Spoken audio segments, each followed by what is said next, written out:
Aplauda o Senhor pela vida do nosso irmão Gutierrez. Pode vir.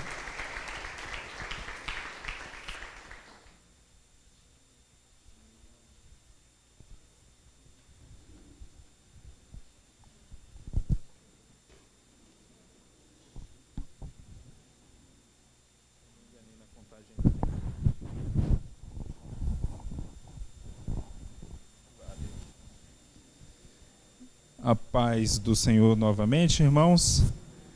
Me enganei ali na contagem, ainda tem 7, tá? Então você pode garantir o seu exemplar ao final. Na primeira fala, eu dei uma perspectiva mais histórica e agora eu quero fazer uma meditação bíblica com vocês em cima do tema sobre a relação da reforma com o pentecostalismo. Convido a todos a lerem comigo Atos capítulo 2.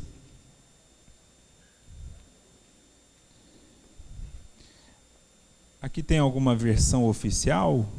Não? Então eu vou ler na Almeida Revista Corrigida, tá, irmãos? Pode diferenciar de vocês quem estiver usando uma outra tradução. Atos capítulo 2, a partir do versículo 42. Vou ler na tela aqui, então é melhor, que todos podem acompanhar da mesma forma, na NVI. Diz assim: eles se dedicavam ao ensino dos apóstolos e à comunhão, ao partir do pão e às orações. Todos estavam cheios de temor, e muitas maravilhas e sinais eram feitos pelos apóstolos. Todos os que criam mantinham-se unidos e tinham tudo em comum.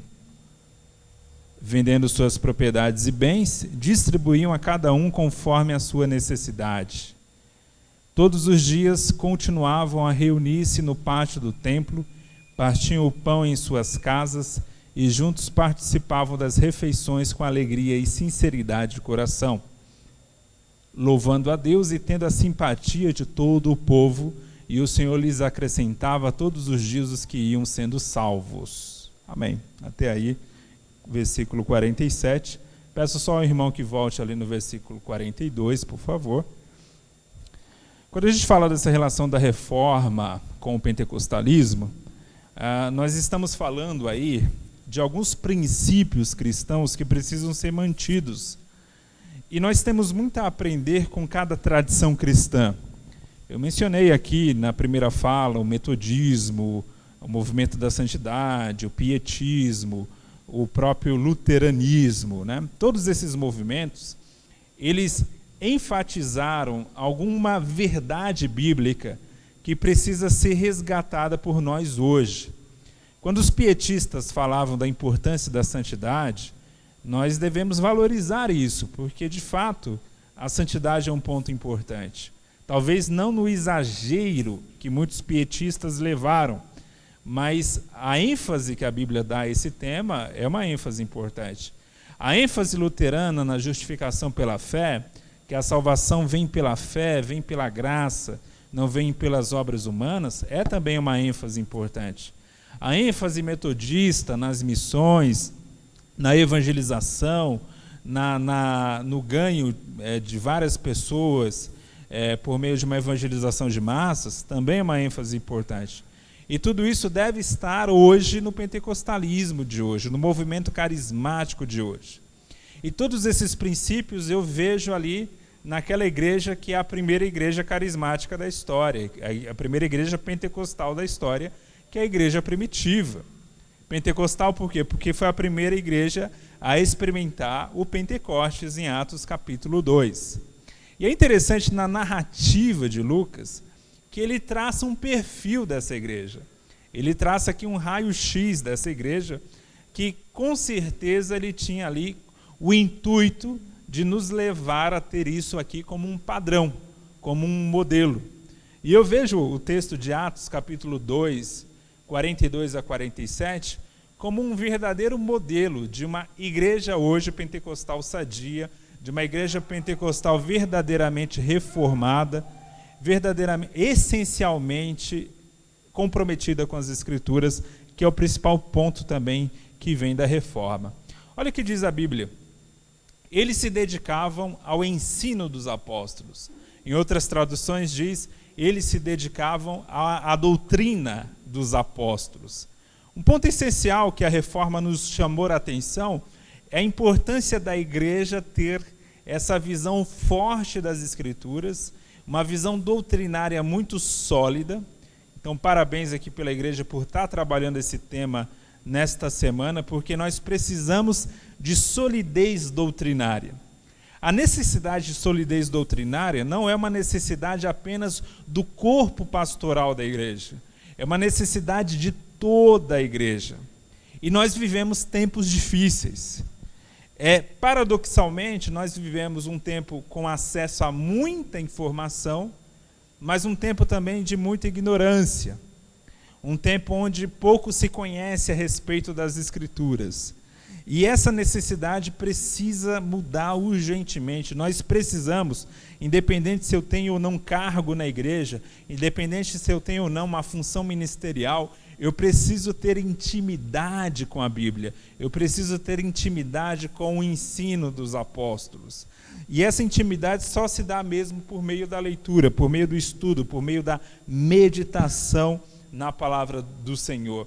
E era algo que eles faziam com dedicação.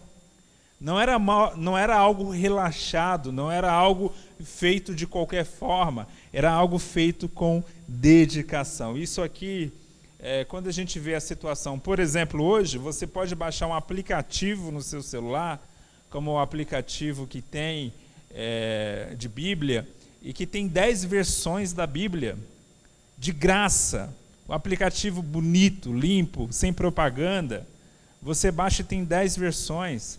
Há 20 anos você precisava comprar 20 Bíblias diferentes para ter essas 20, aliás, 10, né? Você precisava comprar 10 Bíblias diferentes. E, na verdade, nem tinha esse número de versões. Algumas versões são recentes, são de 5 anos para cá. Então, nós vivemos um tempo de privilégio. Mas nós não temos, ao fundo, aproveitado esse grande privilégio que nós temos no presente momento. Nós temos acesso a muita informação, mas essa informação muitas vezes não é organizada para a gente, a gente não leva isso a sério, porque no excesso a gente não valoriza, a gente costuma valorizar mais na falta. Essa é uma característica muito humana. A gente só dá conta daquilo que a gente tem só quando perde, e quando a gente tem não dá o devido valor. E essa igreja aqui, que não tinha acesso a 10 versões, tinha acesso apenas a 2 versões. Tinha apenas acesso à versão do texto hebraico, da Bíblia hebraica, e acesso à Septuaginta, que foi a primeira tradução da Bíblia hebraica para o grego. Eles só tinham acesso a essas 2 versões. Mas eles estavam ali se dedicando continuamente ao ensino dos apóstolos. E também à comunhão. A comunhão. Esse é um ponto que a reforma protestante, de maneira geral, pecou muito. Em que sentido? As igrejas evangélicas hoje, elas tendem a ter uma estrutura muito individualista. Em que sentido? Se você observar bem, a grande mania que hoje há no meio evangélico é a construção de megatemplos. Templos para 3.000, 4.000, 10.000 pessoas.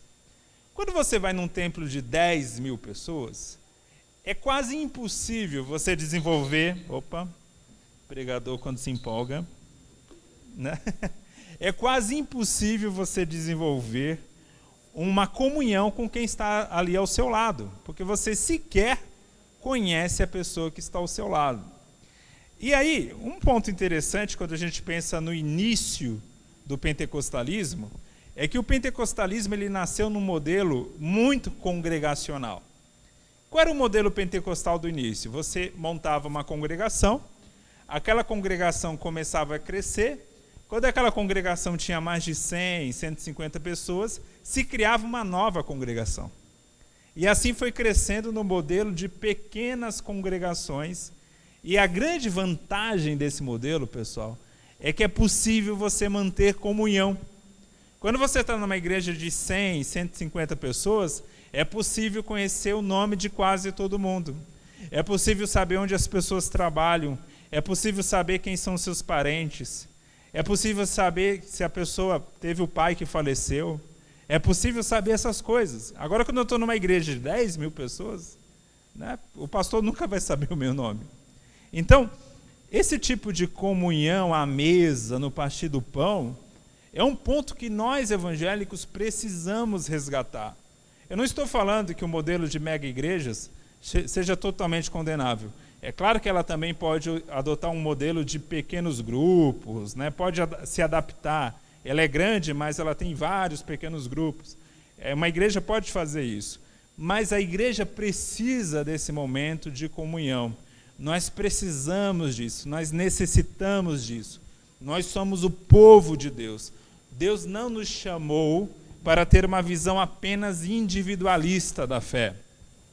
E esse é um problema que nós precisamos enfrentar hoje, porque se criou uma cultura nos últimos anos, que é a cultura do desigrejado. É aquela cultura que você pensa, não, eu sirvo a Deus, porque a minha relação com Deus é uma relação individual, é uma relação direta. É uma versão distorcida do princípio do sacerdócio universal de todos os crentes. A pessoa pensa, não, eu tenho acesso livre a Deus, logo eu não preciso da igreja, logo eu não preciso da comunhão. Mas a Bíblia condena esse tipo de ideia. Nós precisamos estar à mesa com os nossos irmãos. É somente na comunhão, irmãos, que nós vamos ser confrontados. É somente na comunhão que nós vamos aprender com o outro. É somente na comunhão que nós vamos ter a oportunidade de ajudar o outro, de dar o braço para o outro. É somente na comunhão que nós vamos ter a oportunidade de vivenciar de fato o que é ser igreja. Não existe a ideia bíblica de um crente individual, de um crente que pode ter uma relação meramente com Deus, sem a participação na igreja. Aquele que ama Jesus tem que amar a sua noiva, tem que ter comunhão com a sua noiva. E era isso que a igreja primitiva tinha, ela tinha comunhão à mesa no partir do pão e nas orações. Veja que é uma tríade aqui, né? Muito ensinamento, muito aprendizado, ao mesmo tempo uma comunhão muito intensa e a oração que fecha esse bloco, porque a oração é a grande oportunidade também de desenvolver comunhão. A oração também é uma grande oportunidade de mostrar na prática o aprendizado da palavra. Por quê? Porque na oração eu vou expressar ideias a respeito de Deus, ideias que eu aprendi por meio da palavra. Quando eu estou lá na oração dizendo assim, eu determino, Deus, que o Senhor faça essa bênção, significa que eu já aprendi errado, porque eu não posso determinar nada para Deus. Deus não precisa de mim, eu que preciso dele. Como que eu posso chegar para ele e falar, eu determino que o Senhor faça alguma coisa, né? Então a minha oração, ela já é resultado da prática de ensino. Por isso que tem muita oração que não sai do teto, né? Por quê? Porque o Tiago falou, né? Muita oração se ora mal, se ora para os próprios deleites e não para obter uma comunhão com Deus. Pode passar o versículo 43? Eu acho muito bonita essa expressão que a Bíblia usa, Lucas usa para se referir à igreja, que todos estavam cheios de temor. Todos estavam cheios de temor. A ideia aqui era uma igreja reverente, era uma igreja de respeito a Deus acima de tudo. E aí você pode pensar, puxa, pelo menos nisso eu vejo que de maneira geral, nós também somos um povo reverente, um povo que leva Deus a sério. A grande questão é se é de fato isso mesmo. Porque o movimento evangélico, e muitas igrejas pentecostais, inclusive, tem tratado alguns elementos da igreja com muito gracejo, muita graça. Inclusive o púlpito. O púlpito, em algumas igrejas, virou um festival de stand-up. Né? E pense bem, será que a igreja foi feita para isso? Estava comentando há pouco sobre um pregador que tem a fama de pregar sempre muito duro. Eu acho que isso não é necessário. Mas também pregar sempre no intuito de apenas entreter o povo, também é algo que a gente deve rejeitar. A pregação, o louvor, nada do que a gente faz na igreja serve para o entretenimento das pessoas, mas serve para que nós possamos ter temor a Deus, respeito a Deus. Quando Isaías, irmãos, chegou na presença do Senhor, ele não ficou ali, fazendo piada. Ele diz: ai de mim, que sou um homem de lábios impuros. Ele sente o peso da presença de Deus. E ao sentir o peso da presença de Deus, ele começa a reconhecer o seu próprio pecado. E ele diz: ai de mim, e ai de mim também, porque eu vivo no meio de um povo de impuros lábios. Aí ele reconhece o pecado do povo.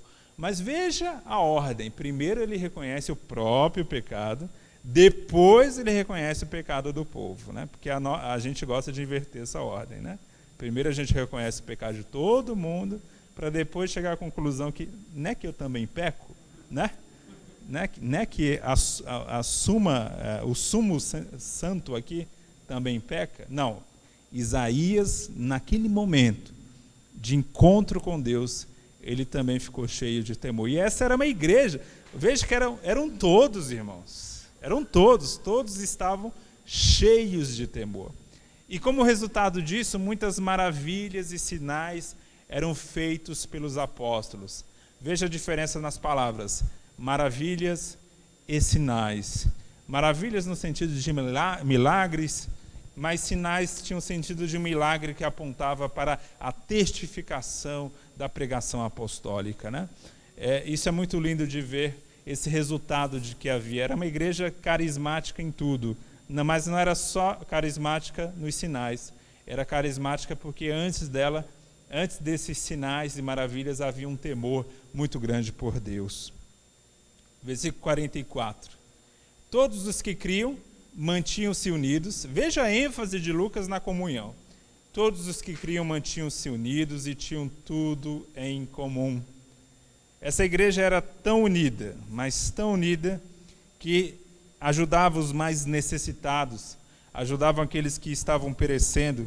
E aí nós vemos, irmãos, que um dos sinais dessa igreja, essencialmente pentecostal, que era a igreja primitiva, era uma igreja que tinha assistência, era uma igreja que cuidava dos necessitados, era uma igreja que cuidava dos mais pobres, era uma igreja que tinha essa preocupação, e que nós também devemos ter.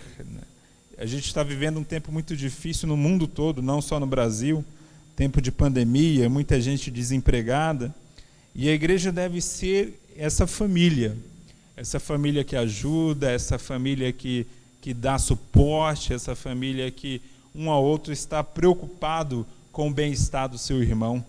E esse sentido de família havia aqui na igreja primitiva, eles tinham tudo em comum.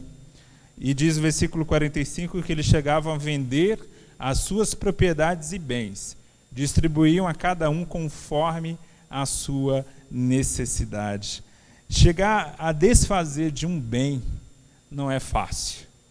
Somente uma pessoa cheia de Deus, cheia do temor do Senhor, é capaz de fazer isso, pensando em alguém que não vai lhe dar nada em troca, porque esse é o sentido aqui. Eram pessoas que estavam ajudando outras que não tinham como retribuir de alguma forma. E aí a gente pensa, quantas vezes a gente se faz de ajudante, se faz de uma pessoa que vai colaborar, mas no fundo a gente está pensando como que isso vai se reverter para mim no final.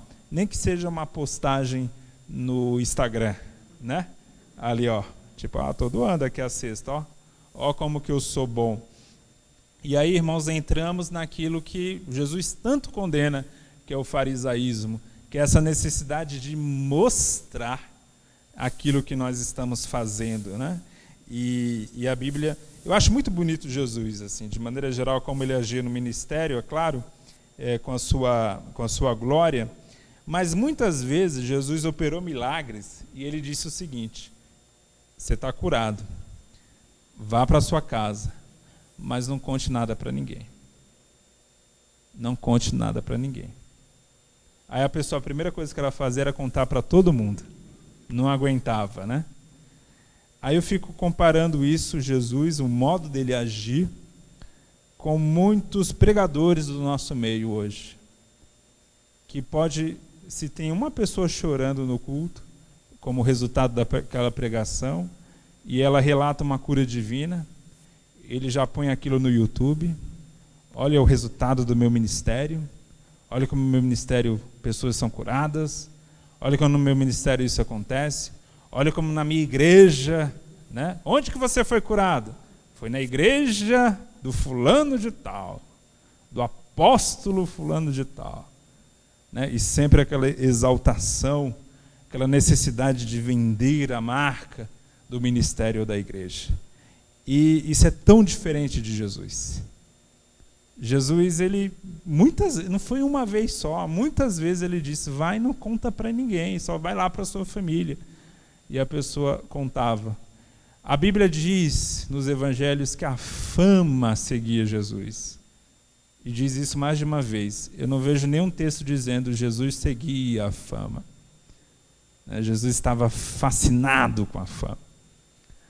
E se tem uma coisa que nós, que somos de uma tradição pentecostal, carismática, devemos tomar muito cuidado, é com o espetáculo. Porque se tem uma coisa que nós somos tentados, é o espetáculo.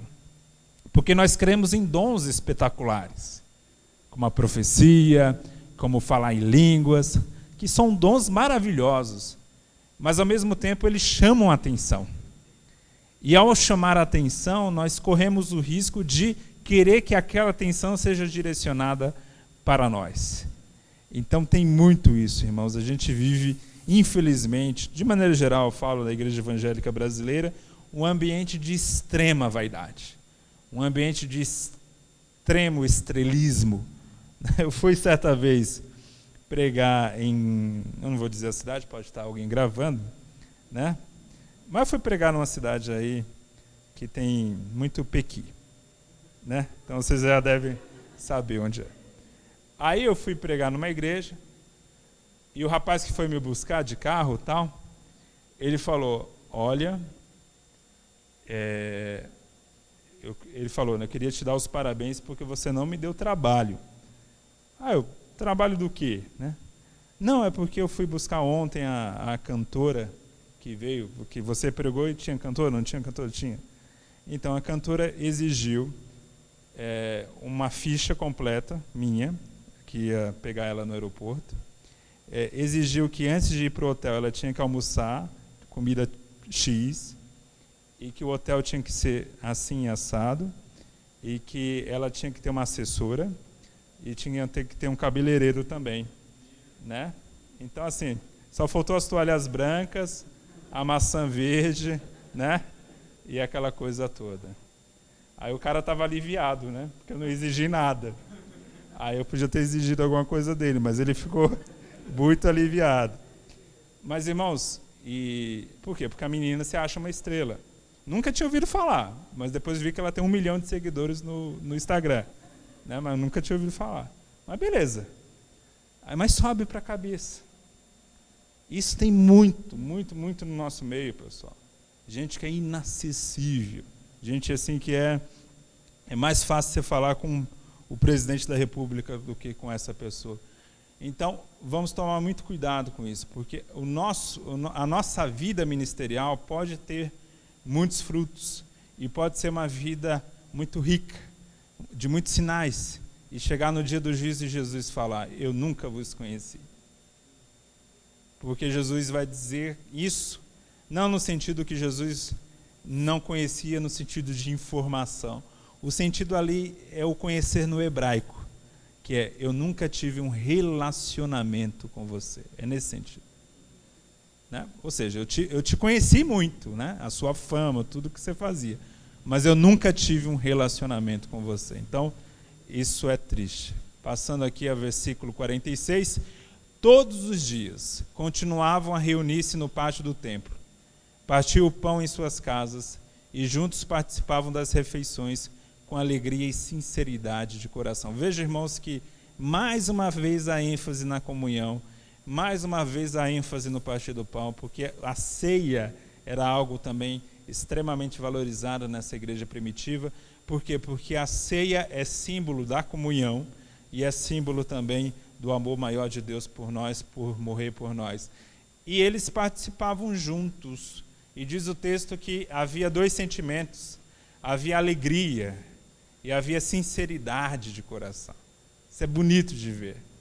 Porque há uma relação na igreja verdadeiramente sadia, que é uma relação que tem a ver com o nosso interior, que tem a ver com um culto que não é meramente externo, um culto que não é meramente estético, que não é meramente uma forma, mas que é uma essência, que aqui havia.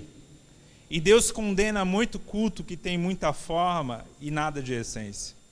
Quando Deus fala para o povo de Israel através do profeta Isaías, no capítulo 1, depois você pode ler com calma, Deus fala para Israel o seguinte: parem de cultuar. Eu não aguento mais o culto de vocês. Já pensou? Deus chegar para a gente agora, na hora que a gente está cantando, e falar: calem a boca. A música de vocês é ruído para o meu ouvido. E lá diz o texto em Isaías que até o levantar as mãos era irritação para o Senhor. Por quê? Porque tudo aquilo era feito com mãos levantadas para os céus, mas mãos cheias de sangue, diz o texto. Mãos de opressão, mãos que maltratavam, e não mãos que tinham alegria e sinceridade de coração, né? Então essa é a questão. Porque a forma, irmãos, é importante. É claro que a forma é importante. A forma educativa, a forma... É importante ter beleza naquilo que a gente faz, ter excelência naquilo que a gente faz, mas tudo isso pode ir por água abaixo se não tiver isso. Alegria e sinceridade de coração. Singeleza, como diz a outra tradução, né? Aquilo que é singelo, aquilo que é simples, aquilo que é de essência mesmo, de coração. E essa igreja tinha isso. E para ir ao fim, versículo 47, veja o resultado disso: louvando a Deus e tendo a simpatia de todo o povo. Eu acho lindo isso aqui, sabe por quê? Muitas vezes se vende a ideia de que uma igreja verdadeiramente saudável é aquela igreja que o povo lá fora vai detestá-la. Mas a igreja primitiva tinha muita gente que odiava essa igreja e muita gente que perseguia essa igreja. Mas, ao mesmo tempo, ela caiu na graça do povo. Ela tinha simpatia do povo. E aí me preocupa quando eu leio esse texto e penso na igreja evangélica e pentecostal mesmo no Brasil. Uma igreja que está criando antipatia no povo. Que o povo tem desconfiança. Que quando o pastor vai comprar algo no material de construção, se falar que é em nome da igreja, não consegue abrir um crediário. Por quê? Porque já se criou desconfiança, né? Ou seja, está indo totalmente contrário daquilo que a gente vê nos evangelhos também em Jesus. Jesus ele foi odiado por muita gente, mas Jesus também foi muito amado. A gente tem que lembrar que quando ele estava na cruz sofrendo, havia ali 3 Marias. Uma era a mãe dele, as outras 2 não eram. E elas estavam ali ao pé da cruz. João também depois foi para o pé da cruz. O único discípulo que ficou, mas ele foi também para o pé da cruz. Mas depois, você teve um membro do Sinédrio, José de Arimateia, cuidando do corpo de Jesus. Então Jesus foi muito querido também por muita gente. A igreja que realmente tem a essência do evangelho, ela vai atrair perseguições, mas também vai atrair simpatia. Mas também vai atrair um povo que vai ficar admirado com a essência e com o ensinamento e com a vivência dessa igreja. E aí, como resultado da soberania de Deus, o Senhor lhes acrescentava todos os dias que iam sendo salvos. E essa igreja ia crescendo, crescendo. Não caia naquele papo, irmãos, que o que importa é a qualidade, não a quantidade. Biblicamente falando, importa tanto a qualidade quanto a quantidade. A quantidade também era importante. Essa igreja, em um dia só, cresceu com 3.000 membros a mais. Num segundo dia, com mais 5.000. A quantidade em Atos importava também. É claro que a qualidade importa. É claro que é melhor, muitas vezes, ter qualidade e não ter quantidade. Mas essa igreja continuou tendo as duas coisas. Mas aqui temos uma história bonita da igreja. Ela para aqui? Não, para aqui. No capítulo 4 já tem confusão. Os gregos, ou as viúvas gregas, estão brigando com as viúvas judaicas, né? Por quê? Porque elas estavam disputando ali, o pessoal não estava dando a cesta básica para as viúvas gregas. Havia um preconceito étnico. Depois nós temos um problema ali com Ananias e Safira, né? Gente mentindo na igreja, mentindo ao Espírito Santo. Depois você tem outras confusões ministeriais. Um queria começar o trabalho em um lugar e outro em outro, e um vai para um canto e outro vai para outro, como Paulo e Barnabé, e por aí vai. Essa igreja não era perfeita, irmãos. Não era perfeita. Longe disso. Como tudo que é humano, há problemas. Mas essa essência foi mantida. Essa essência foi mantida. O nosso desafio, como igreja protestante e como igreja carismática, é manter uma essência mínima. É o básico. É estar em constante reforma. É ter um amor muito grande pela Bíblia, mas não deixar que esse amor pela Bíblia vire mera vaidade intelectual. Mas que eu tenha muito amor também pelos sinais e maravilhas que Deus pode fazer. Mas que o meu amor pelos sinais e maravilhas que Deus pode fazer não vire também mera vaidade carismática. Veja como é fácil cair para um extremo ou outro, né? Veja como a gente pode, de uma maneira geral, ir para um lado ou outro. E por isso que, de vez em quando, Deus está levantando um novo movimento de renovação. E que a gente esteja nesse movimento de renovação, não seja o ponto de resistência. Porque todo movimento de renovação teve quem resistisse, quem perseguisse, quem dissesse que não, isso não é de Deus, quando aquilo que era renovação era de Deus. Então, o nosso desafio é ter esse discernimento, é saber quando a renovação é de Deus e quando não é. Amém?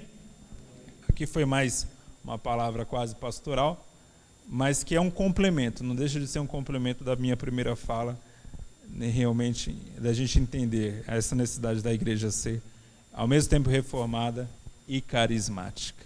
Vamos só fazer uma oração, depois a gente abre para as perguntas.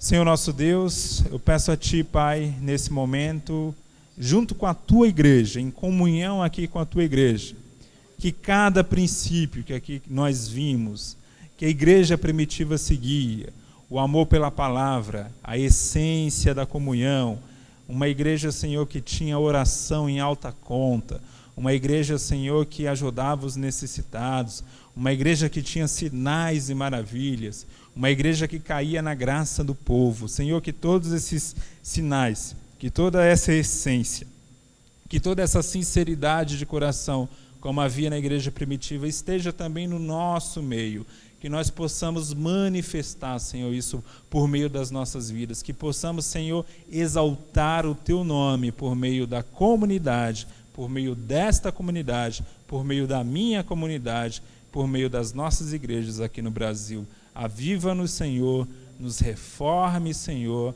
nos traga a verdadeira essência do Evangelho, em nome de Jesus. Amém.